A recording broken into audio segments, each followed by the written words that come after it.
अस्सलाम वालेकुम dear students, उम्मीद है आप लोग ठीक होंगे। आज की क्लास में हम अकाउंटिंग का जो बेसिक टॉपिक है, जो फर्स्ट ईयर बिगनर्स हमारे जो कॉमर्स के स्टूडेंट्स होते हैं, जो बिगिनिंग अकाउंटिंग रखते हैं, उनके लिए बड़ा ही इम्पोर्टेंट है अकाउंटिंग समझने के लिए। सबसे पहले हमें अकाउंटिंग को समझने के लिए अकाउंटिंग के 5 हेड्स ऑफ अकाउंट को समझना इंतहाई ज़रूरी है। अगर आपने इन अकाउंट्स को अंडरस्टैंड कर लिया तो आगे अकाउंट्स समझना, उनकी नेचर को देखना और अकाउंटिंग को समझना आपके लिए बहुत आसान हो जाएगा। तो आइए ये 5 हेड्स ऑफ अकाउंट क्या होते हैं, मैं डिटेल में आपको 1 बाय 1 करके समझाता हूँ। सबसे पहले तो आपके सामने ये 5 हेड्स ऑफ अकाउंट की हेडिंग मौजूद है और मैंने ये 5 हेड्स आपके सामने लिख दिए हैं। Number 1 assets, number 2 liabilities, number 3 owner's equity capital, number 4 sales revenue and number 5 expenses.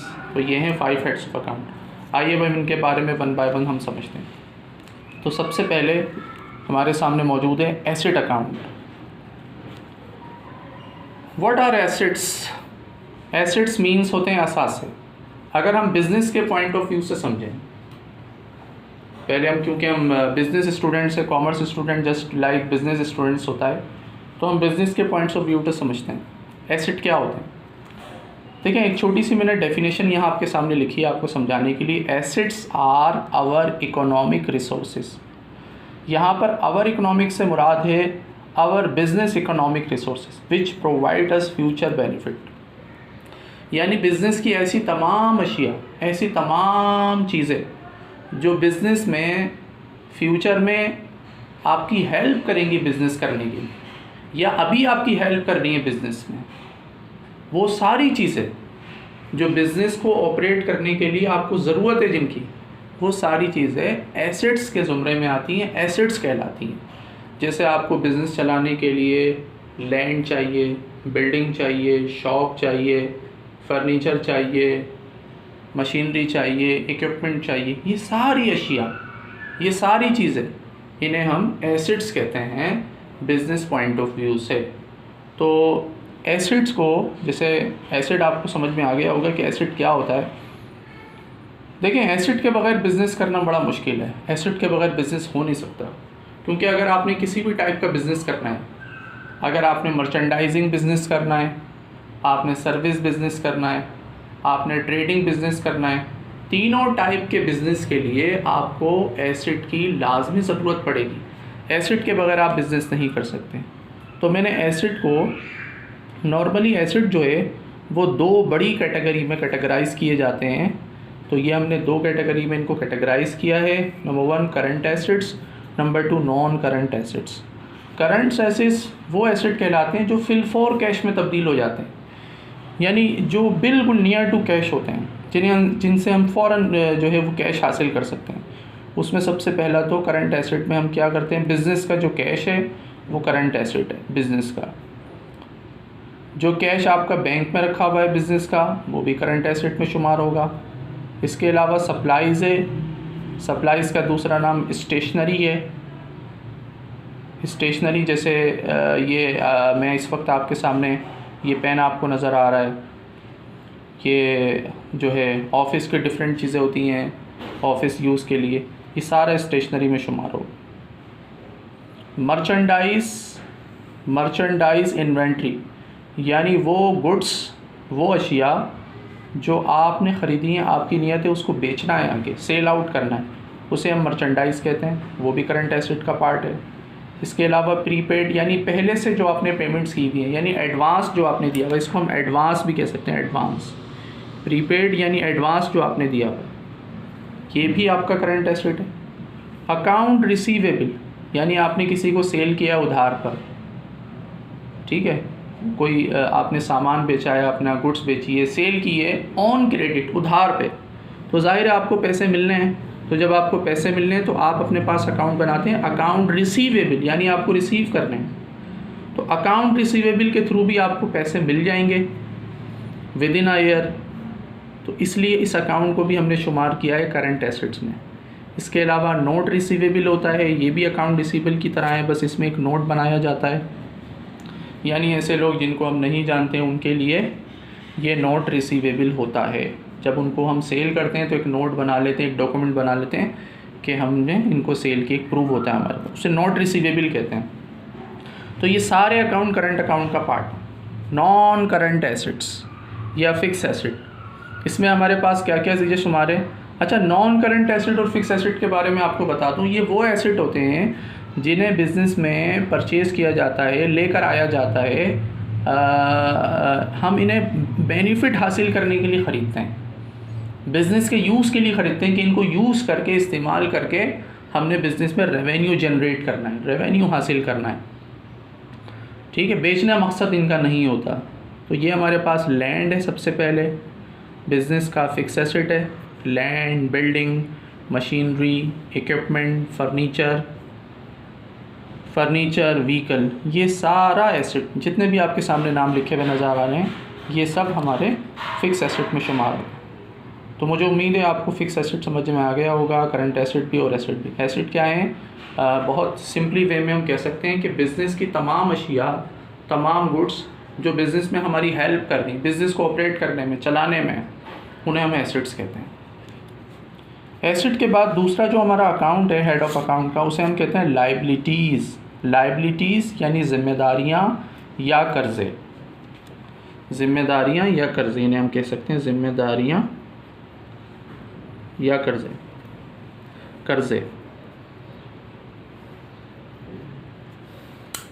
जाहिर सी बात है, बिज़नेस को ऑपरेट करने के लिए हम सिर्फ अपने रिसोर्स से बिज़नेस नहीं चला सकते। अगर आपके पास इनफ अमाउंट मौजूद है तो आप चला भी सकते हैं, लेकिन आपको बिज़नेस में कभी ना कभी ज़रूरत पड़ती है लाइबिलिटीज़ की।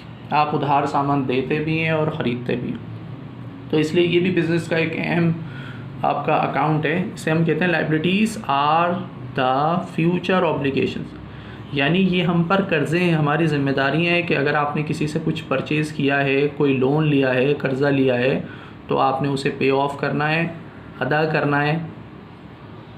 अंडरस्टैंड? इसे हम कहते हैं लाइबिलिटीज़ यानी कर्ज़े। बिज़नेस में जो आपने किसी से उधार लिया है वो लाइबिलिटीज़ में शुमार हो। अब लाइबिलिटीज़ की भी दो टाइप हैं, इन्हें हम समझ लेते हैं। पहली जो टाइप है उसमें आपके सामने नज़र आ रहा है आपको स्क्रीन पर, करंट लाइबिलिटीज़। तो करंट लाइबिलिटीज़ क्या होता है? Payments are made within 1 year. ऐसे कर्ज़े, ऐसी पेमेंट्स जो आपने 1 साल के अंदर अंदर करनी है, उन्हें हम करंट लाइबिलिटी में शुमार करते हैं। तो उसके अंदर मैंने एग्जांपल्स आपको दी हैं, accounts payable, note payable, salary payable, rent payable, unearned commission, यानी जितने पेएबल लगे हुए हैं ये सब, ये सारे करंट लाइबिलिटीज़ का पार्ट हैं। इसे हम करंट लाइबिलिटी कहते हैं।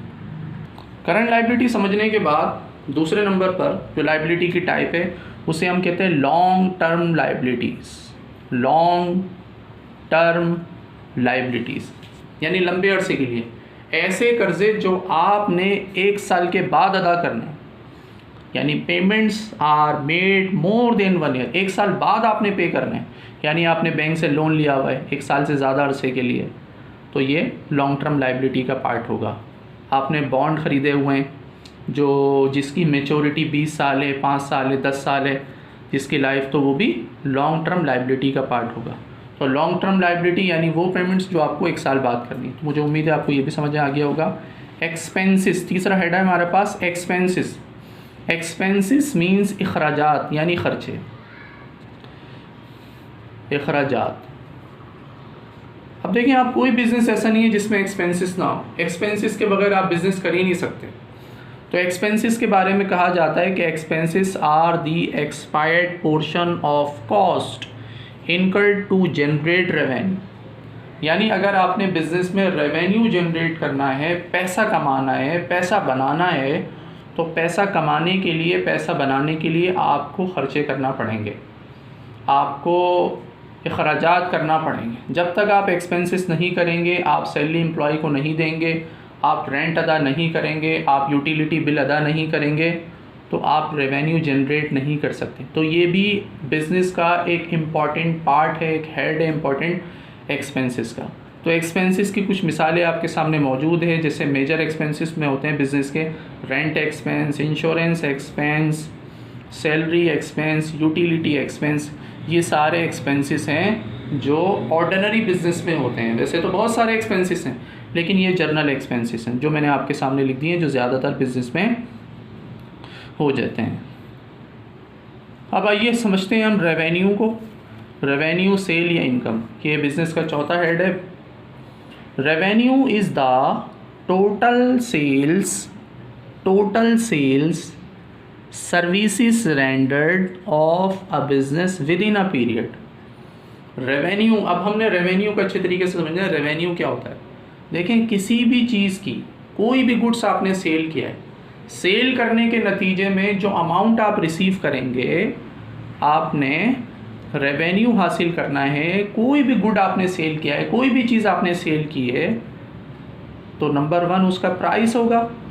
आप एक प्राइस रिसीव करोगे और प्राइस को जब आप मल्टीप्लाई कराएंगे क्वांटिटी के साथ, यानी कितनी चीज़ें बेची है। फॉर एग्जांपल ये पेन है, आपने ये पेन सेल आउट किया है, तो ये पेन इसकी वैल्यू फॉर एग्जांपल 20 रुपीज़ है, इसकी 20 रुपीज़ इसकी वैल्यू है, इसकी प्राइस है पेन का, और आपने इसको सेल किया, ये पेन सेल किए 10 पेन सेल किए आप, तो इससे आपको जो रेवेन्यू हासिल होगा बिज़नेस में, वो कितना हासिल होगा? वो 200 रुपीज़ आपको रेवेन्यू हासिल होगा। तो ये जो 200 रुपीज़ आपके पास आया है इस पेन को सेल करने के नतीजे में, उसे हम कहते हैं रेवेन्यू, सेल या इनकम। तो इनकम जनरेट करने के लिए डेफिनेटली आपको रेवेन्यू हासिल करना पड़ेगा। तो कोई भी चीज़ जो आप सेल कर रहे हैं, टोटल सेल की जो वैल्यू होती है उसे हम रेवेन्यू कहते हैं। या अगर सेलिंग बिजनेस आप नहीं कर रहे हैं, मर्चेंडाइजिंग बिजनेस नहीं कर रहे हैं, तो फिर सर्विस बिजनेस कर रहे हैं, तो जितना आप सर्विस देंगे, सर्विस देने के नतीजे में जो अमाउंट आपके पास आएगा उसे हमने रेवेन्यू कहना है, वो रेवेन्यू कहलाएगा। ये एक फार्मूला भी रेवेन्यू का मैंने आपके सामने लिखा हुआ भी और आपको समझा भी दिया। नेक्स्ट हेड ऑफ अकाउंट हमारा है नंबर 5, वो है ऑनर्स इक्विटी या फिर कैपिटल। ऑनर्स इक्विटी कैपिटल क्या होता है? The assets which are invested by the owner from his personal resources are termed as owner's equity means capital। तो समझ लेते हैं हम। देखें, बिजनेस में जब आप एसेट लेकर आते हैं, तो एसेट लाने के लिए डेफिनेटली आपको एक तो अपना पैसा इन्वॉल्व करना पड़ता है और एक लायबिलिटी के थ्रू आप लाते हैं। तो ऑनर इक्विटी अगर आपने कैलकुलेट करनी है, तो आपके बिजनेस में जितना एसेट है, उस एसेट्स में से आपने माइनस कर देना है लायबिलिटी को। आप लायबिलिटी को माइनस करा दें। आप जब लायबिलिटी को माइनस कराएंगे एसेट्स में से, तो आपको ऑनर इक्विटी आ जाएगा, कैपिटल हासिल हो जाए। यानी ऐसा एसेट, वो एसेट जो बिजनेस में लाया गया है, इन्वेस्ट किया गया है, और इन्वेस्ट किसकी तरफ से किया गया है? ऑनर की तरफ से। और ऑनर ने वो इन्वेस्टमेंट अपने ज़ाती रिसोर्सेज से की है, कर्जा नहीं लिया है, फ्रॉम हिज पर्सनल रिसोर्सेज, उसे हम ऑनर इक्विटी या कैपिटल कहते हैं। यानी ऑनर का अपना पैसा, ज़ाती पैसा। तो मैं समझता हूँ कि आपको मेरी बातें समझ आ गई होंगी और आपने इजीली ये 5 हेड्स ऑफ अकाउंट अंडरस्टैंड कर लिए होंगे। आज के लिए इतना ही। अगर इस वीडियो को आपको समझ आया तो आप इसको ज़रूर लाइक करें, शेयर करें और चैनल को भी सब्सक्राइब करें। Thank you so much. अल्लाह हाफिज़।